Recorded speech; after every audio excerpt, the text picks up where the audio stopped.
Good morning दोस्तों, कैसे हो आप सब। आई होप आप सब अच्छे होंगे और मैं भी बहुत अच्छा हूँ। और धूप भाई बहुत तेज़ होने लगी है अब आजकल ना, मन नहीं करता है घर से निकलने का, काफ़ी तेज़ धूप हो रही है। और ये देखो मोल भी आ गया है इस पर, लीची पे। अब कुछ टाइम बाद इसमें लीची हो जाएंगी। ये देखो भाई, बहुत लीची लगती है, मैंने पिछले साल बहुत खाई। और एक चीज़ और दिखाता हूँ मैं आपको, ये है तेज़ पत्ता, जो हम घर में मसाले में यूज़ करते हैं ना, ये वो तेज़ पत्ता है। इसको भी हम तोड़ के रख लेते हैं, सूख जाता है बिल्कुल भाई, बहुत अच्छी खुशबू आती है इसमें से भी तेज पत्ते की। पूरा पेड़ तेज पत्ते का है, देखो किसी ने अगर नहीं देखा हो। ये देखो नए नए पत्ते भी आ रहे हैं। और अभी सूखा हुआ कोई है नहीं यहाँ पे, नहीं तो मैं आपको दिखाता। पूरा तेज पत्ते का पेड़ है ये देखो। तब ऑफिस पे चलते हैं। ये सूख रहा है ना, ये तो अपने आप सूखने लग गया है, ये देखो सूख रहा है। तो अब चलते हैं ऑफिस में, मुकेश जी भी इंतज़ार कर रहे हैं। चलो ठीक है दोस्तों, निकलते हैं। बड़ा ही रूखा फल सा हो गया भाई, देखो मौसम में। धूप तो तेज़ है लेकिन हवा ठंडी लग रही है, धूप है तेज़। ऊपर देखो पहाड़ों पे कैसा हो रखा है, फोग सा। यानी ये सब कुछ बेकार सा हो गया है बिल्कुल। जब तक बारिश नहीं होगी, जब तक हरापन नहीं होगा, चारों तरफ बिल्कुल सूखापन सा हो गया है, हर जगह रूखापन।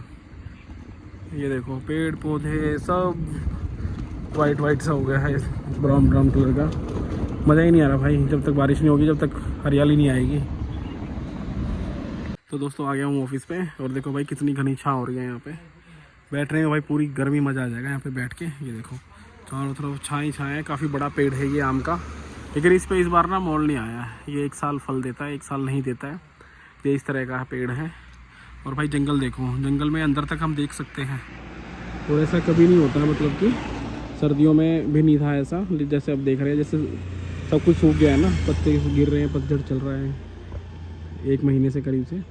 तो अब बारिश के बाद में इतना हरा हो जाएगा कि हम कितना भी अंदर कोशिश करें देखने की, तो अंदर जंगल में देख नहीं पाते हैं बिल्कुल भी। विजिबिलिटी इतनी कम हो जाती है क्योंकि पेड़ पौधे बहुत हो जाते हैं, बड़े बड़े पत्ते भी काफ़ी। और इस टाइम देखो कैसी धूप निकली हुई है, तेज़ बिल्कुल। तो ठीक है दोस्तों, चलते हैं।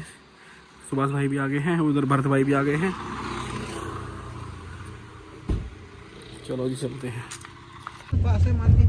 नहीं जी।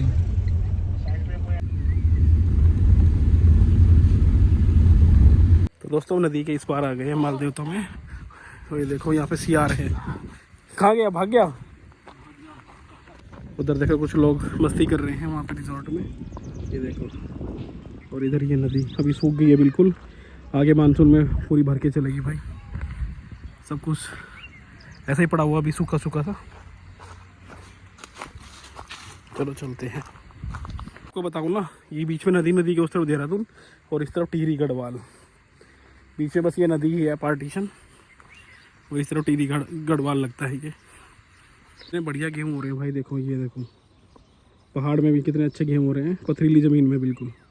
स्टेप बाय स्टेप है यहाँ की खेती। यहाँ पे है ये खुम्बी को उगाते हैं यहाँ पे, खुम्बी का पालन कर रहे हैं। तो ये देखो दोस्तों, हम आए हैं पटवारी जी के पास में। तो यहाँ पे इस तरह से कार्यालय होता है पटवारी जी का। यहाँ पे कोई थाना चौकी कुछ नहीं है। अगर कोई भी दिक्कत आती है, परेशानी, कोई मर्डर हो जाए, कुछ भी हो जाए, तो बंदी गृह भी है अंदर। मतलब कि इन्हीं को ही कंप्लेंट करते हैं, सारी जिम्मेदारी इन्हीं के पास होती है, पटवारी के पास ही। आसपास में, क्योंकि आसपास में कोई चौकी नहीं है, कुछ नहीं है, पुलिस वाले नहीं है, सब काम इन्हीं का ही है। ये देखो यहाँ पे एक बंदी गृह भी बनाया हुआ है, ये देखो यहाँ पे बंदी गृह भी है। और ये पटवारी के काम भी करते हैं, ज़मीनों का भी सारा इस तरह से भाई। ये अलग ही है, उत्तराखंड के अंदर ऐसा ही होता है। ठीक है दोस्तों, पटवारी जी से तो मिल लिए हैं, अब चलते हैं ऑफिस की तरफ। तो मालदेवता में आए थे एक बीज की दुकान पे। ये देखो बीज वगैरह यहाँ पे मिल रहे हैं, इस तरह से हुआ रखा है देखो। तो मैंने यहाँ से लिया है, एक तो ये भिंडी के बीज लिए हैं और एक ये लिए हैं करेले के। बाकी मैंने खीरा वगैरह तो लगा दिया है। और सुषमा ने भी इन्हीं को मंगवाया था, यही लेके चलते हैं। बाकी यहाँ पे सब कुछ मिल जाएगा भाई, हर किसी चीज़ के बीज चाहिए मालदेवता में, सारे हैं, सब है। तो ठीक है दोस्तों, आ गए हैं ऑफिस में। और भाई छाँव हो गई है, सूरज चला गया है दूसरी तरफ पहाड़ के। अब पूरे में छाँव है, धूप कोई नहीं है अब। धूप है सामने की तरफ, ये देखो इधर पहाड़ों के सामने धूप है, उधर हाउस पे भी आ रखी है धूप, ये देखो वहाँ पे। तो दोस्तों अब चलते हैं घर की तरफ। आज ज़्यादा रिकॉर्ड तो नहीं हुआ, बस जितना था उतना ही, यहाँ से ज़्यादा नहीं किया है। अब चलते हैं। तो शाम के बज गए हैं 7 और अपने सहस्त्रधारा रोड, ये देखो टूरिस्ट भी आने लग गए हैं भाई। थोड़ी सी गर्मी हो गई है तो अब टूरिस्ट वगैरह भी आ रहे हैं। दोस्तों कैसे हो आप सब। और आज लगाएंगे यहाँ पे भिंडी के बीज वगैरह, जो कल माल देवता से लिए थे वो लगाएंगे। 2-3 चीज़ें और लगाएंगे उसमें। अब चलते हैं ऑफिस में। तो दोस्तों ऑफिस से आके अब चलते हैं माल देवता की तरफ। और ये देखो जंगल स्थल का कितना प्यारा लग रहा है। धूप भी काफ़ी तेज़ है, लेकिन यहाँ तो मौसम ठंडा ही रहता है इस इलाके में। तो स्थल विलेज ही ऐसा है, चारों तरफ साल के पेड़ हैं ये।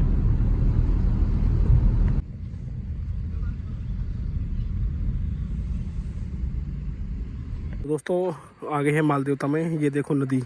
ये अभी 2 साल से नदियाँ बन चुकी हैं। हालांकि ये ज़मीनें हुआ करती थी लोगों की, लेकिन एक हादसा ऐसा हुआ कि उस हादसे में सब कुछ बह गया। जो बादल फटा था ऊपर की तरफ, इसमें पौड़ी गढ़वाल में, टिहरी गढ़वाल में, सॉरी, जो टिहरी गढ़वाल में अभी 2022 में जो बादल फटा था, तो ये उसी का परिणाम है सारा। सब कुछ बह गया। लोगों के खेत थे, यहाँ तक ये पोल से लगे हुए हैं जो ये लगाए हुए हैं, देखो यहाँ तक लोगों के खेत थे ये उस तरफ तक, और ये सब बह गया। बहुत बड़ी तबाही हुई थी, काफ़ी लोग मर भी गए थे, और ये खेत तो ख़त्म ही हो गए लोगों के। तो अब लोग ढूंढ रहे हैं कि हमारा खेत कहाँ है, कहाँ है। तो यहाँ पे मुकेश भाई जी की और भरत भाई जी की भी प्रॉपर्टी थी, तो उसके निपटारे के लिए यहाँ पे आए हुए हैं। कुछ गांव वाले थे, ये बोल रहे थे कि ये नहीं, आपका नहीं है, तो उसी के सोल्यूशन के लिए यहाँ पे आए हैं। तो देखो नदी किनारे कोई भी ज़मीनें खरीदते हैं तो इस तरह के हादसे हो जाते हैं। तो ये एक बादल जो फटा है कभी करीब हुआ था 40-50 साल बाद में, पहले हुआ था। अब ये 40 साल बाद में हुआ है इस तरह का हादसा 2022 में जो ये हुआ था। तो देखते हैं सारा इनका निपटारा हो जाएगा तो क्लियर हो जाएगी। ये अपनी ज़मीनें तो बेच देंगे यहाँ से। बाद में ये पुश्ते वगैरह हुए हैं यहाँ के, ये ऊँचे ऊँचे पुश्ते किए हैं। यहाँ भी सारे में खेत हुआ करते थे, लोगों के घर तक बह गए थे। वो सामने घर दिख रहा है वो भी बह गया था, ये देखो ये वाला नया बना है। तो इस तरह के हादसे भी हो जाते हैं, क्योंकि ये वैली है सामने जो दिख रही है, एक वैली टाइप है ये। तो इस वैली में बड़ा खतरा रहता है बादल फटने का। तो माल देवता में तो और सहस्त्रधारा में तो बादल फटते ही रहते हैं, लेकिन गाँव वाले भी ऐसी जगह रहते हैं। ये इनका पुश्तैनी गाँव है, पुश्तैनी घर है, तो ये तो कहीं जा नहीं सकते। और भाई मौसम आप देख ही रहे हो, मौसम कैसा हो रहा है। बिना बारिश के सब कुछ अधूरा सा लग रहा है। अगर बारिश हो जाती है तो बहुत अच्छा हो जाता है, नदियाँ चलती हैं, सब कुछ हरा भरा हो जाता है भाई, मज़ा आ जाता है। अभी करीब 2 से 3 महीने ये इसी गर्मी को झेलना पड़ेगा, धूप को, और उसके बाद जाके कहीं मौसम चेंज होगा। 26-27 जून से बारिश शुरू हो जाती है जो 3 महीने तक चलती है, तभी कुछ लगेगा यहाँ पे अच्छा देखने में। भी तो बेकार लग रहा है। से बात कर रहे हैं तो एक मजबूरी और भी सामने आई गांव वालों के पास में इतना पैसा नहीं है जो पुश्ता लगा दे इतना बड़ा, जो नदी को उधर से काट दे और वो उधर से तरफ चली जाए। ये मजबूरी भी है क्योंकि गांव के लोग गरीब हैं, तो इस कारण ये इतने मोटे मोटे पुश्ते नहीं लगा सकते, क्योंकि ये पुश्ता लगेगा कम से कम 20, 25, 30, 40, 50 लाख में, तब जाके नदी उस तरफ जाएगी। ये भी इनके सामने एक मजबूरी है। ये अपनी ज़मीन पे कब्जा भी नहीं ले सकते। ये देखो अगर कोई सेकंड पार्टी कोई आती है वो लेती है तो वो भले ही कर ले, उनको सस्ती ज़मीनें बेच देंगे। ये ज़्यादा नहीं 5 लाख रुपए बीघा, 6 लाख 10 लाख रुपए बीघा के करीब से इनको बेचनी पड़ जाए, या 20 लाख रुपए बीघा बेच दे तो वही कुछ कर सकते हैं। गांव वालों के हाथ में तो है ही नहीं, क्योंकि ये तो वैसे ही गरीब लोग हैं बेचारे, गाँव में रहते हैं। ये इतने बड़े बड़े पुश्ते कहाँ से लगाएंगे, ये भी मजबूरी है इनके साथ में। धूप जरूर है लेकिन हवा ठंडी है। तो ये देखो यहाँ पे एक डॉगी कैसे लेटा हुआ है पेड़ के नीचे, ये देखो आराम फरमा रहा है। छाँव भी पूरी है पेड़ के नीचे, तो हवा भी चल रही है वैसे तो। आ गए हैं वापस माल देवता की मार्केट में और अब चलेंगे ऑफिस की तरफ। दोस्तों आ गए हैं ऑफिस पे, बैठते हैं यहाँ पे। तो ठीक है दोस्तों, आपको एक प्लॉट दिखाता हूँ मैं 70 गज का, जो कि पैसिफिक के आसपास में है। अभी चलते हैं वहीं पे। दोस्तों मैं आ गया हूँ पैसिफिक गोल्फ स्टेट के सामने जो रास्ता गया हुआ है वहाँ पे। और ये 20 फीट की रोड है जो कि मेन रोड से सैदा रोड से अंदर आई है, और ज़्यादा नहीं, सिर्फ 100 से 150 मीटर अंदर ही आपको आना होगा। और आपके बजट में भी आएगा ये प्लॉट, बहुत ही सस्ता भी है, बजट में भी है। ये देखो एक रोड यहाँ से चला गया 20 फीट का, एक ये रोड इधर चला गया है और एक ये सामने से चला गया है। और बिजली पानी ये देखो आप सामने खंबा लगा हुआ है और पानी आपके घर के पास ही है बिल्कुल। तो ये प्लॉट है इस बाउंड्री से लगता हुआ, मतलब कि ये यहाँ से और यहाँ तक 13 इसका फ्रंट है, 13 का फ्रंट है और 49 की डेप्थ है इसकी। मतलब कि लमसम ये 70 गज़ का प्लॉट है आपका, जो मैं दिखा रहा हूँ 70 गज़ के करीब है, 70 गज़ का। और इसके आसपास में मैं दिखा देता हूँ कि मकान भी काफ़ी बने हुए हैं। अभी तो झाड़ियाँ वाड़ियाँ हैं, इसमें सफाई नहीं हुई है। और इस तरफ भी वेंटिलेशन रहने वाला है। ये देखो ये इस तरफ है, ये देखो साइड में जो ये बनी हुई है ये है लाइब्रेरी। ये हमेशा ऐसे ही रहेगा ओपन एरिया। और ये पीछे की तरफ है, पीछे की तरफ भी किसी का पता नहीं विला है या लाइब्रेरी है क्या है। और ये देखो पीछे की तरफ भाई कितने प्यारे बांस लगे हैं, और साइड में भी ये जंगल का व्यू आएगा पूरा। ये देखो किस तरह के बांस लगे हुए हैं। तो वेंटिलेशन ये लगा लो, इसमें 3 साइड से वेंटिलेशन रहने वाला है, एक पीछे से भी, और यहाँ से अगर हम खड़े होते हैं तो राइट साइड में भी। और एक उधर से तो बंद हो जाएगा, चलो उधर तो प्लाट है, उधर से तो हो जाएगा बंद, और एक सामने से तो रहने वाला है बिल्कुल। तो भाई बहुत ही कम बजट में है और बहुत ही अच्छा प्लॉट R3 लैंड है। और ये आस्किंग करते हैं 40,000 रुपये गज, 40,000 रुपये गज की आस्किंग करते हैं 70 गज का प्लॉट। जिनको छोटा प्लॉट चाहिए, क्योंकि देहरादून के अंदर छोटे प्लॉट नहीं मिलते हैं बिल्कुल भी। 70 गज तो बहुत मुश्किल हो जाता है, 100 गज ही नहीं मिलता है, 100 गज ही नहीं मिलता है। 70 गज की तो काफ़ी डिमांड रहती है, 70-80 गज की। तो ये 70 गज के अंदर है, मेन रोड से बहुत ही नज़दीक है, R3 लैंड है, लोन अवेलेबल है, सारी चीज़ें ओके हैं। और आसपास में आप देखो ये फ्लैट्स वगैरह भी बने हुए हैं, यहाँ पे आसपास में मकान बने हुए हैं, मेन रोड के बिल्कुल नज़दीक है। तो भाई ऐसा प्लॉट शायद ही कोई मिलेगा इतना। तो यही लगा लो 26, 27, 28 लाख के करीब ये पड़ेगा।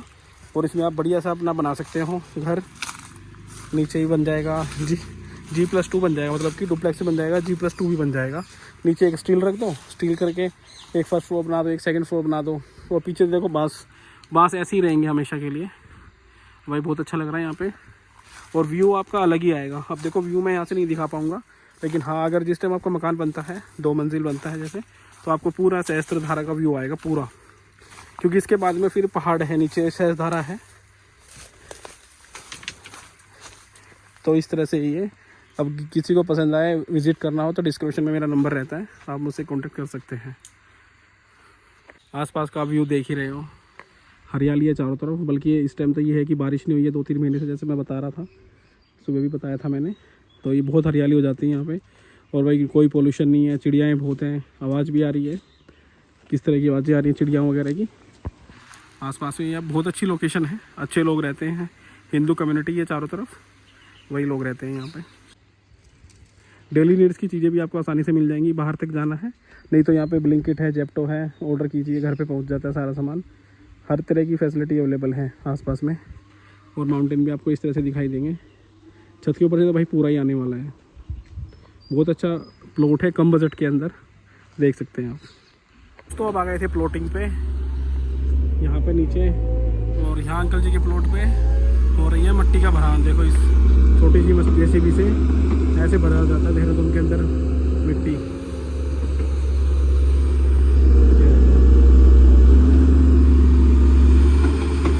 देखो दोस्तों यहाँ से बिल्डिंग में ऑफिस के ऊपर से किस तरह का व्यू आता है।